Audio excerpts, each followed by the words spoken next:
Well, it is good to be with you today. Some of you may not know, especially if you're new to Mountain Ridge or your first time here today.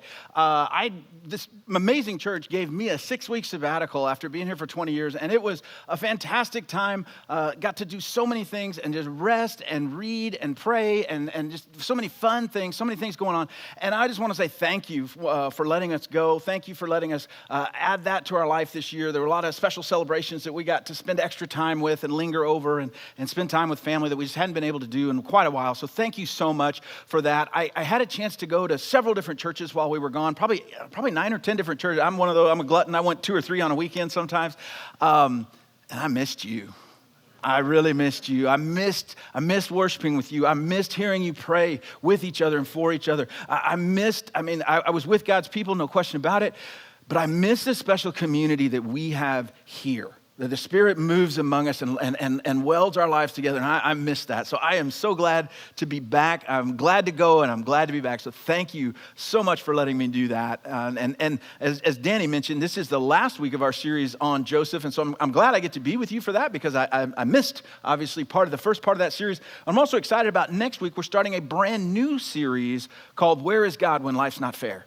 And so for every one of you that have ever felt that sometimes things just doesn't seem fair, where's God? What is he doing? What's going on? When things aren't going the way I expected or hoped or planned on, you're going to want to be here. And for some of you that are kind of extra eager folks, we're basically going through the book of Habakkuk. And so if you want to read Habakkuk to get ready for that series, that I'm sure God will speak to you and help prepare your heart for that as well. And so where is God when life's not fair? But today we're finishing up Joseph. And as I was looking at this, one of the things I thought about was actually my own history, because when I was a little kid, I was a Star Wars fan. In the late 70s, I saw the very first Star Wars movie, and I saw all 9 of the original movies in the series. I've seen all the spin-off movies. I've watched the streaming shows. I've played the video games, and even had baseball trading cards of Star Wars when I was a little kid, and I loved Star Wars. I still do, and I just finished watching a series called The Mandalorian. And season 3 just finished up. If you've seen this, and even if you haven't, hang with me, it'll make sense in a minute, but The Mandalorian's the guy in the armor.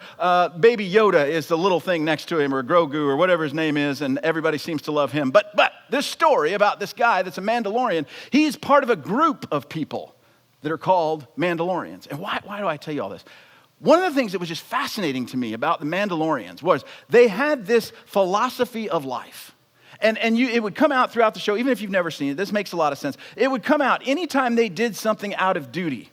Anytime they did something to honor someone else. Anytime they did something that maybe wasn't convenient but was the right thing to do. They had this little saying that they would remind each other. They would say, "This is the way. This is the way."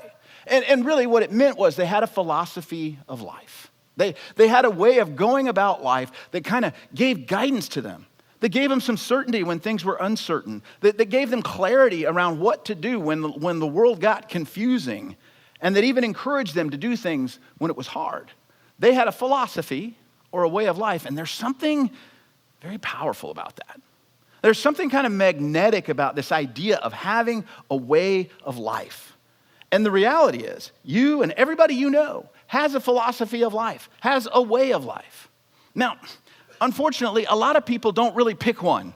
They slide into one, but you're different. You guys are smart. You're wise people. You picked a way of life. But the truth is that most of the people bouncing around out there, they just slid into one. And there's 2 big ways of life that most people kind of use, this philosophy that most people have about how they handle life.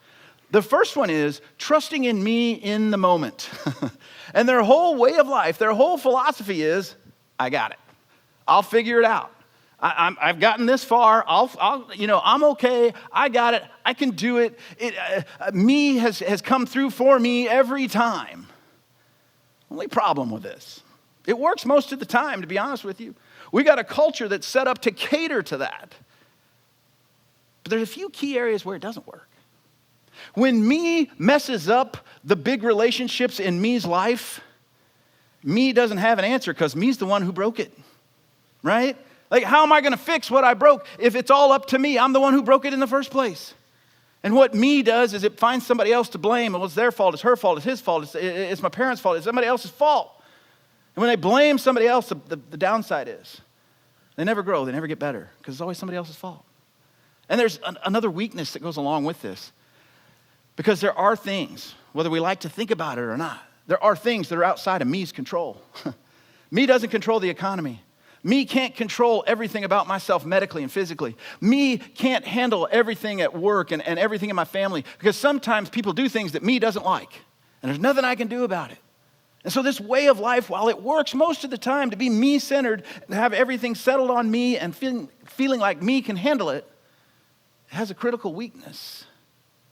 The other kind of path that a lot of people choose, the other route that people slide into that becomes a way of life, is protecting me from the pain. I'm going to live a life, I'm going to have a philosophy of life that says I'll do whatever I have to do to protect myself so that I don't suffer any difficulty or pain or struggle. And it's certainly understandable. For a lot of people, the reason they choose this is because of all the past hurts they've already experienced. And it's this bunker mindset that says I'm going to kind of shield myself off from any kind of person, any kind of circumstance, any kind of issue, any kind of cultural thing, any kind of just whatever it might be, family thing or whatever that might hurt me. I'm going to block it all off. I'm going to wall off my life so that I won't get in a position where I can be hurt. And it works some of the time. The places where it doesn't work, though, it really brings a lot of negative baggage with it. Some nasty side effects come with this. Anxiety, loneliness, depression, from working so hard to keep all the boundaries and working so carefully to kind of construct this life that nothing can get into. It wears me out and has some weaknesses. Because if I make sure that I can never experience any pain, I miss out on so many other things that God intended, that God wanted to have in my life, that I have walled off because I'm unwilling to take any risks. And see, here's the kicker. If most people are choosing one or two of these philosophies of life, when you really need a philosophy or way of life is when it gets hard, right? That's when you really need it. Anybody can skate along when the money's good, the health is good, everybody's getting along, everything's wonderful and fine. Anybody can live that way. When you need this philosophy or way of life is when things aren't going well. For most of us, we're in that season, we just got through with that season, or we're getting ready to go into that season. We know what that's like. You need a philosophy of life that works in the hard moments. And these two that so many people slide into have fatal flaws and weaknesses. And that's the last thing you need. When you lean on something to help hold you up and it has cracks and weaknesses in it and gives way, you end up off worse than you were before, because the thing you counted on is what crumbled underneath you. You and I, we want, it only makes sense to have a way of life that is strong in the hard moments. If you've been tracking with us over the last several weeks, we've been exploring Joseph's life, and Joseph had a way of life that seemed to hold up no matter how bad things got, no matter how ugly things were, no matter how painful the experiences in his life became. He seemed somehow to have this way of life that allowed him to navigate all of those things. And if you weren't with us, I can catch you up very, very quickly.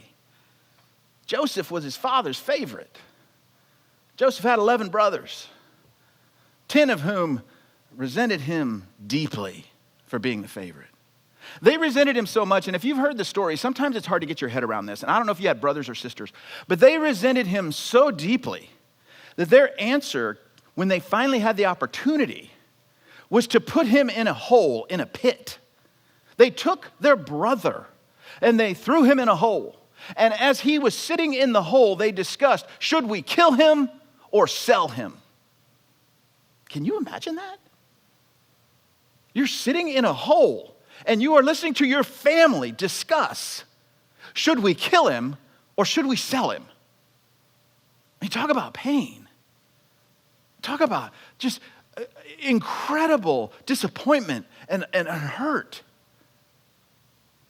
And they sold him. They sold him to strangers that walked him off to another country where he didn't know anybody, he didn't speak the language, and as far as he knew, he would never see his family again. That wasn't bad enough. He became a slave. Somebody else's property. Not their employee, their property. And as he lived in that dehumanizing place, somehow, some way, he worked his way up.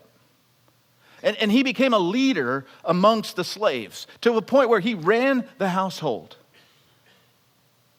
And his master's wife tried to seduce him.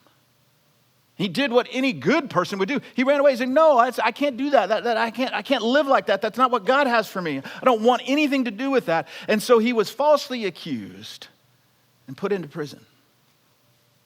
Can you imagine that first night? Actually, even before that. Can you imagine when the master, his name was Potiphar, came home? I guarantee you, Joseph probably heard his wife telling him the story of what didn't happen. Can you imagine the fear that he had? What is he going to do? What's he going to say? And the next thing he knows, his arms are being tied. He's being drug out again, except this time not to be a slave, but to be a prisoner. I've never been in jail. I don't know what it's like. Maybe I'm a baby. I have a feeling that first night in jail is a bad one. Right? Like, I'm in a corner cuddled up and crying, right? I mean, this is horrible. He's tied up, let off to jail. Over time, things get a little bit better in jail. He makes some friends in jail. He helps some guys in jail. He tells them, hey, remember me. I'm not even supposed to be here, man. Like, you're getting out. I know you're going to get out, and you're getting out because you didn't do anything wrong. Don't forget about me. Because I'm here and I didn't do anything wrong. He forgot about him. Joseph's family abandoned him. Joseph's boss misunderstood, misjudged, and punished him. And Joseph's friend, if you want to call him that, completely forgot about him. Joseph understood hard moments of life. I hope none of you have a story that compares to his. It's awful. But yet he had a way of life, a philosophy of life that somehow not only helped him persevere, but brought him through this, and he ended up better off than he started. I mean, how could that be? If you have your Bibles, we're going to be in Genesis chapter 45, because this is several years later, after all these horrible things had happened to Joseph. By God's hand, he had become the leader of a country. I mean, how you go from being sold as a slave to being thrown in jail to being the leader of the country, that's one of those stories. Only God could do that. And that's what God had done. And you fast forward several years past all these hard, horrible moments in his life. He is the king, second in command, the nation of Egypt. And there's a famine going on in the world. And his brothers from another country had come and tried to buy grain a couple of times from Joseph. But here's the kicker. So far removed from him, they didn't even recognize him. Again, I don't know how many of you have brothers and sisters and things like that. What would have to happen for you to not even recognize, have no clue, have no expectation that the person standing in front of you is your brother or your sister? I mean, how much would have to change for that to happen? Well, whatever it is, that's what changed. Because Joseph's brothers didn't recognize him. Joseph's dad was sure that he was dead. And as far as they know, they're standing in front of a ruler asking if they can buy some more grain because their family is starving. And Joseph decides it's time. It's time to let him know. And so in Genesis 45, verse 4 through 8, there's a family reunion of sorts. Joseph has got his brothers separated. They're all together. He's standing in front of them. He knows who they are. They still have no idea who he is. Verse 4, Joseph said to his brothers, "Come close to me." And when they had done so, he said, "I'm your brother Joseph," which anybody could have said that. The one you sold into Egypt, they're the only ones that know that on the whole planet. So every single one of them immediately, yep, that's got to be him. "And now do not be distressed. Don't be angry with yourself for selling me here, because it was to save lives that God sent me. God sent me ahead of you. For 2 years now, there's been a famine in the land, and for the next 5, there will be no plowing and reaping. But God sent me ahead of you to preserve for you a remnant on the earth and to save your lives by a great deliverance. So then it was not you who sent me here, but God. He made me a father to Pharaoh, lord of his entire household and ruler of all Egypt." I don't know if you've ever had a I couldn't believe it moment. For 11 brothers, this was a, no, I can't I just can't get there. How could this be? I didn't even recognize you. We figured you were a slave or dead or something else. We thought we were done with you. And not only is he not mad, I mean, he was honest. He said, what you did was wrong. You sold me. You mistreated me. You cost years of my life. You cut me off from my father and my family. You changed everything about my future. Doesn't say any of that. He says, God sent me. How do you get there? How do you get to where Joseph is? That I don't see all the things you've done wrong. I see the fact that God sent me here. It's a completely different perspective. And frankly, it's a little surprising. I mean, when Joseph was in the prison, nobody was looking for Joseph. Nobody was looking out for Joseph. When Joseph was a slave, nobody was caring for Joseph, and nobody cared about Joseph. He knew this. This isn't a delusional person. This isn't a naive person that's just pretending like all these horrible things didn't happen and I'm just going to not look at it and maybe it'll go away. He knew intimately all the details of everything they had done. How do you get there? It's interesting. If you go back and you look as you read when these happen, because this is a few years after all these things happen. But if you go back to chapter 39 and you read, there's a just like he said, God sent me, there's a phrase that keeps showing up in chapter 39. In 39:2, it says that when Joseph was sold as a slave, God was with him. In 39:20, when it talks about Joseph going to prison, it says, in the prison, God was with him. Over and over and over, that phrase that God was with him shows up. And it tells us something. It shows us something about this way of life that Joseph has. And it starts at a very unsuspecting place. See, for most of us, we want an answer where we can kind of 1, 2, 3 it, do this, do that, and I'm going to go on a diet, so I want to get a shot and lose all this weight. I want to get this, I want to get that, I want to get a degree. I'm going to sign up and they're going to pay, and then I'm going to get a degree and they're going to give me a job. And we want everything to work just right in line and very simple, solve all our problems. This isn't a 1, 2, 3 list. This way of life starts with a perspective that's completely different than counting on me or protecting me from the pain. It's completely different. And Joseph, in essence, says, when we look at his life, it says to us that if you want a way of life that works through the hard moments, that holds up under pressure, that doesn't focus on you, that doesn't focus on keeping you from pain, it starts with how you see the world around you. In essence, you have to resist focusing on how people fail. People failing, that includes me. That includes the people around me. That includes my boss. That includes my family. That includes my friends. That includes my neighbors. That includes the people that abandoned me, the people that were mean to me, the people that mistreated me, the people that called me things. I have to resist focusing on how people fail and insist on focusing how God prevails. Because he went back over and over and over. When I was in the pit, God was with me. When I was a slave, God was with me. When I was in the prison, God was with me. Now that I'm number 2 in all of Egypt, God is with me. That was the focus. And that is so fundamental. If you want a way of life that works in the hard moments, don't worry about step 1, 2, 3. Understand this. It starts with where you put your focus. Joseph is showing us something, a secret that so many people miss.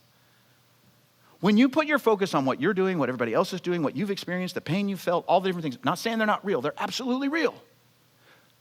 But when you put your focus on those things, it sets you up for a way of life that eventually crumbles. But when you put your focus on how God prevails, it sets you up for a way of life that moves forward no matter how hard things get. There is one key component, one thing you've got to have, that you've got to do, that really is the key to this way of life. It's an action that you have to take. And it's one of those that you're going to take over and over and over. It's not a one-time thing, and it shows up in Genesis chapter 50, if you want to look at chapter 50, verse 15. And let me catch you up, because it's been 17 years since what we just read happens, where Joseph reveals himself to his brother. This is 17 years later. This is a long time. 17 years is a long time. A lot of stuff happened in 17 years. 17 years of Joseph taking care of his family. 17 years of him feeding them, 17 years of him being the ruler over this nation and taking care of, blessing, encouraging, and helping his family. 17 years later, and finally, Joseph's dad, Jacob, dies. And the brothers, which just kind of shows their heart, their brothers' thought is, what is Joseph going to do? Dad died. Maybe he was just laying back as long as Dad was around. Maybe he was just kind of putting on airs until, Dad couldn't really do anything about it anymore. What is he going to do? Because in their heart, in their mind, their expectation was, it's payback. He waited on Dad's account. He waited because, he didn't want Dad to go away and die seeing all this revenge and everything else play out. So he waited. That's what's going through their heart and their mind. Genesis chapter 50, verse 15. Dad's dead. The brothers get together one more time. It says it this way. Genesis chapter 50, verse 15. When Joseph's brothers saw that their father was dead, they said, "What if Joseph holds a grudge against us and pays us back for all the wrongs that we did to him?" So they sent word to Joseph saying, "Your father left these instructions before he died. This is what you're to say to Joseph. I ask you to forgive your brothers the sins and the wrongs they committed in treating you so badly. Now please forgive the sins of the servants of the God of your father." When their message came to him, Joseph wept. His brothers then came and threw themselves down before him. "We are your slaves," they said. Joseph said to them, Don't be afraid. Am I in the place of God? You intended to harm me, but God intended it for good, to accomplish what is now being done, the saving of many lives. So then don't be afraid. I will provide for you and your children." And he reassured them, and he spoke kindly to them.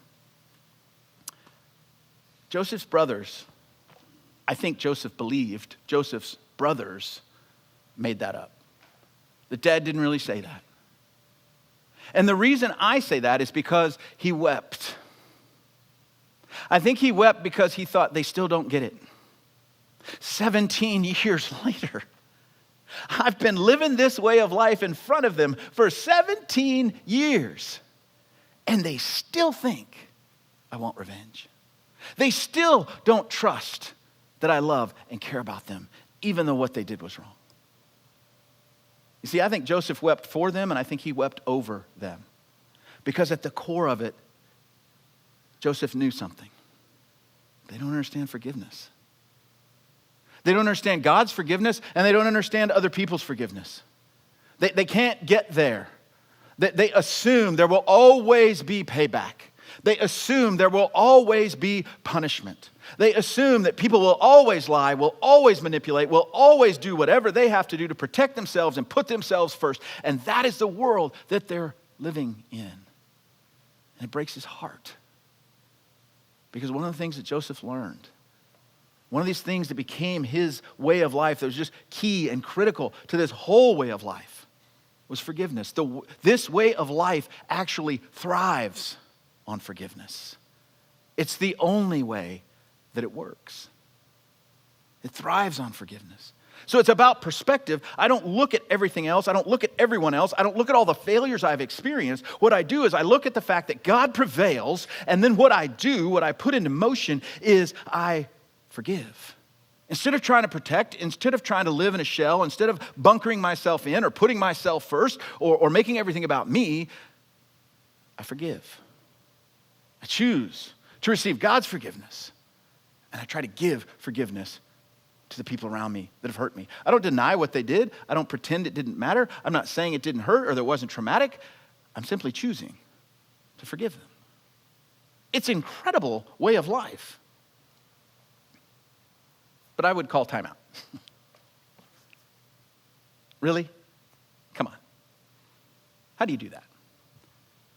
How do you forgive somebody that throws you in a hole and has a discussion about killing you or selling you? How do you forgive somebody who falsely accused you and stole years from your life so that you would sit and rot in prison? How do you forgive somebody who you helped and got out of the same situation that you were in, and you got them out of it, and then they forgot about you? And then to top it all off, years later, after you've done everything you can to forgive them, it is obvious that they don't understand. Shouldn't he be bitter? Shouldn't he want some payback?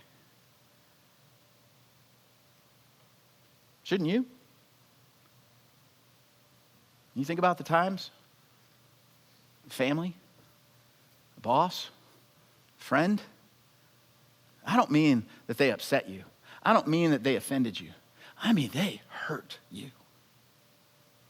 And they did it full well knowing what they were doing was wrong. Shouldn't you be bitter? Shouldn't you want some payback? How do you get there? Because it's easy to talk about. It's incredibly difficult to do.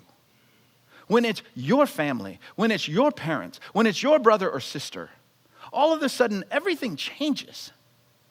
This isn't something we talk about. This is something that becomes emotional, it becomes spiritual, it even becomes physical. How do I get to the place where I forgive that? How do you do it? For Joseph, for his way of life, he already told us the answer. And it's easy to pass by. It's so easy to pass by. You see, it says that God was with Joseph. And when we hear that, most of the time what we think is, oh, that means God was in heaven and God was kind of looking out for him and God was kind of helping and, like moving chess pieces around so that everything would work out eventually. And that tends to be what we think of when he said God was with Joseph. But I would challenge that. So that's way too small. God was with Joseph. When Joseph was in that pit, afraid and wondering and stressed and sweaty and scared, God was with him in that moment, feeling that fear with him, feeling that stress with him. When Joseph was tied up and being dragged behind a donkey on his way to a foreign country and he felt lost and he felt alone and he felt abandoned, God was with him in his loss and his fear and his abandonment. When Joseph was enraged for being accused of something he didn't do, and he saw the sham of a trial and justice that wasn't going to happen in the prison that was facing him, and he was both angry and sad and confused at the same time, God was with him in his anger and his sadness and his confusion. When his friend let him down and never showed up, and every day Joseph would wake up wondering, is today the day? Because surely by now he said something. Surely by now he's done something. Surely he's tried some way, somehow. And the anger again and the frustration, feeling of abandonment. God was with him in his anger and his frustration and his abandonment. You see, God was with Joseph. That's how he can forgive. Because here's something incredible that happens. And if you've been married or you've been in a family or you've had a friend for a long time, you know what happens when you're around somebody for a long time? I don't just mean a few moments. I mean, you go through some stuff with people. You go through good things, bad things, hard things, boring things. You go through life with them. You know what happens? You start to become like them. You do. You start to become like them. Some of you are looking at your spouse and you're like, oh my goodness, is that what's going to happen? You start to become like them. You start to say the same things. You start to look at things the same way. You start to kind of dress the same. You start to think about things the same way. You become like them. Do you know what happened to Joseph?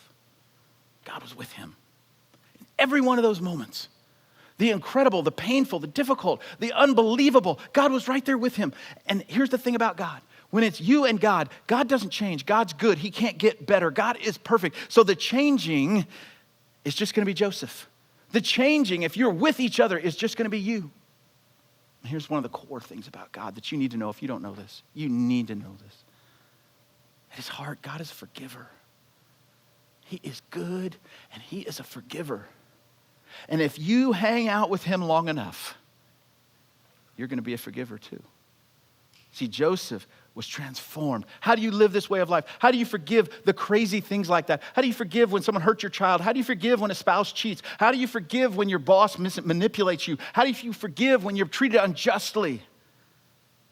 Because you've been with God so much. Because he is a forgiver. He's transformed you into a forgiver. I've got a question for you. It's easy to read the story of Joseph. marvel at him, be surprised at what God does, scratch your head and kind of blame the brothers. What about you? There's a very simple question I want you to think about this morning. How would it change your life if you knew that God was with you in every moment of your life? How would it change your life if you knew God was with you in every moment of your life? The divorce that's being threatened or the divorce that you just went through, God's with you in that. The mistreatment at work and the boss that's trying to manipulate you and the people that are taking credit for your work, and God is with you in that. The prejudice that you've suffered through and the way you've been discriminated against, and God is with you in that. The addiction that you're fighting and it feels like often you're losing, and God is with you in that. How would it change you if you knew that every moment of your life, God was with you? For Joseph, and I would suggest for you, it changes your perspective. You see God prevailing. You see God at work. You see things happening that you can't necessarily explain. And you realize that you are changing. You are being transformed because God is with you. Your life is different, and you have a way of life that now somehow sustains through the hard moments. And you know that the other ways of life would have crumbled by now. How would your life be different if you knew that God was with you? You see, Joseph was actually a foreshadow. He was actually kind of a tease of what was to come. Joseph was called by God to be a leader. Joseph was sent ahead of people to save them.